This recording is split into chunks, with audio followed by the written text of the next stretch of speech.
children in the same family, born right in the middle as number 8. That was Elizabeth. We know her as Betsy Ross.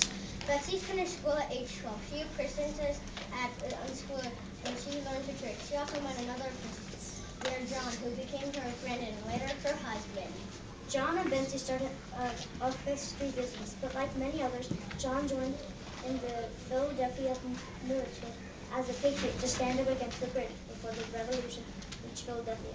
Unfortunately, while John was fighting the supplies, the ammunition caught fire and exploded, hurting John terribly. Betsy Ross tried to nurse John back to health, but he died January 24th, 1776. Since she was a strong woman, she managed to keep the business going. Years later, after losing a second husband to the Revolutionary War and marrying a third time, Betsy told stories from her life to her children and grandchildren. This is one of the stories when Betsy did company. Well, what do you know, George Washington? I thought you were on a trip. We're glad you're here today, Betsy. And look who's with you, Uncle George. Or should I say Colonel Ross? Hello, Betsy. This is our friend Robert Morris. He co-owns Willing Morris and Company and shipping baby goods. And more importantly, he's a brilliant man and a generous patriot. Glad to meet you. It's a pleasure to meet you. Thank you. The pleasure is mine. Come into the parlor behind the store and I'll get you some refreshments. Thank you, Betsy. So Betsy took care of her guests, then asked, You all look very official today. Is there something on your minds? I was just telling Robert here about you embroidered ruffles for my shirt. Not long ago, what a fine patriot your husband John was before he passed away, but that's not why we came.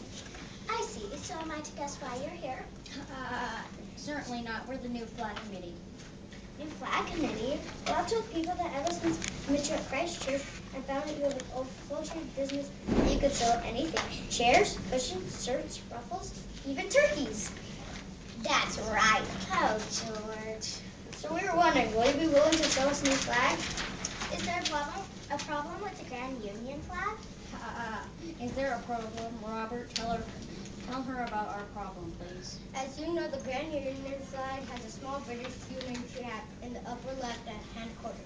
So it seems like it's related to Britain. Unfortunately, we began to flag a flag, and many people thought it meant George Washington was going to surrender to the British.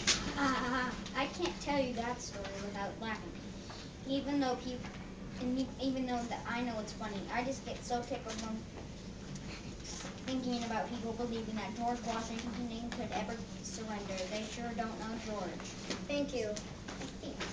You're welcome, my friend. Robert, so you know we needed a new flag, and we needed it soon. George suggested you might sew us a new flag. I've never sewn a flag before, but I can't be much harder than some of the upholstering or other sewing I've done. Maybe it will be more interesting. What did he have in mind? Well, I suggested a drawing here from Francis Hopkins. Mr. Hopkins is from New Jersey. He's a very detailed man with a creative mind. George Washington removed the drawing from his coat pocket and placed it on the table for Betsy to see.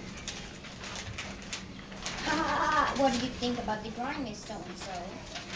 Mrs. So-and-so, to be perfectly honest, I think it needs some help. First of all, the proportions are wrong.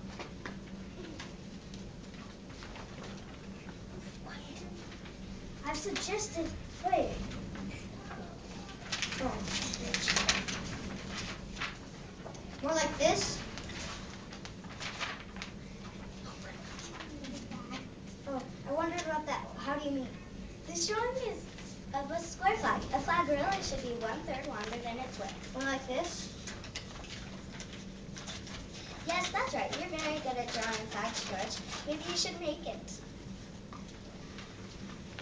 I used to be a surveyor, but now I'm a seamstress. I'll never tell. And I suppose you don't want to sew the flag either, Colonel So-and-so. Who, me? Ask Robert. Mr. Morris? No, thank you. I'll pay for it, but I won't sew it. Well, it would look much better if we cleaned up the design a bit, too. You mean the stars or the stripes? the stars. First, they scatter all over the blue quill. It will look more like a unified design if the stars are in lines or in a circle. I like the idea of being unified, but what if we put the stars in the shape like this? That's very good, George, but the drawing by Mr. Hopskin shows 6 pointed stars, and you found the same thing. If you'll change the shape to a 5-pointed star, I'll show you how one can be made with just one snip of the scissors. That way you can have your flag sooner. So Betsy showed them how to make a 5-pointed star by folding a paper their special way and making just one cut with the scissors. The men were impressed. I told you, Betsy, that was the right one for the job. That's a perfect star, very clean, nice line. I don't think I could draw it perfectly, but a 5-pointed star somehow looks stronger. I never thought of that. I learned how to make these when I was a girl. I see you have the design now, George. Good proportions, 5-pointed stars in a circle. Now what do we do? What do you Robert do? and I were discussing that while you two were working on the design, Robert has a successful shipping business with a ship docked at the port of Philadelphia. That's right. And if you think it could help, I have a flag in the sea chest, and you may borrow it to see how it's sewn.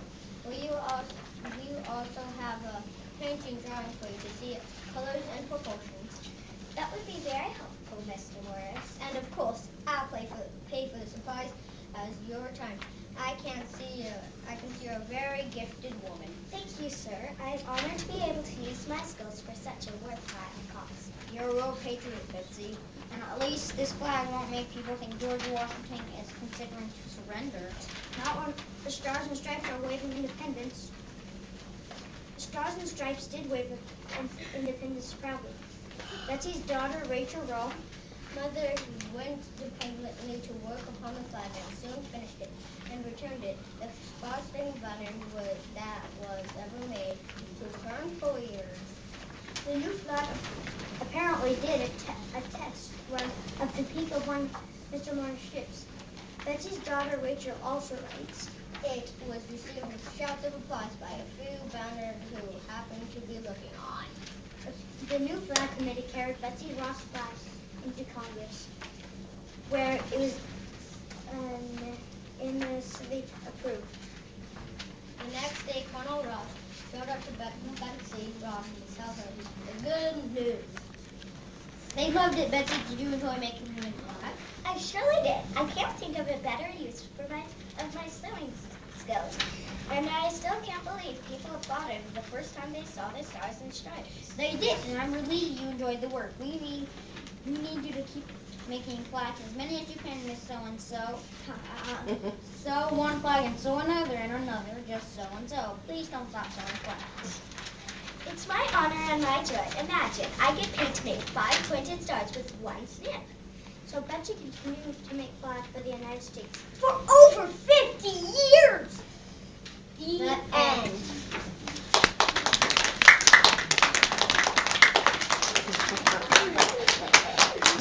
Awesome. Good job.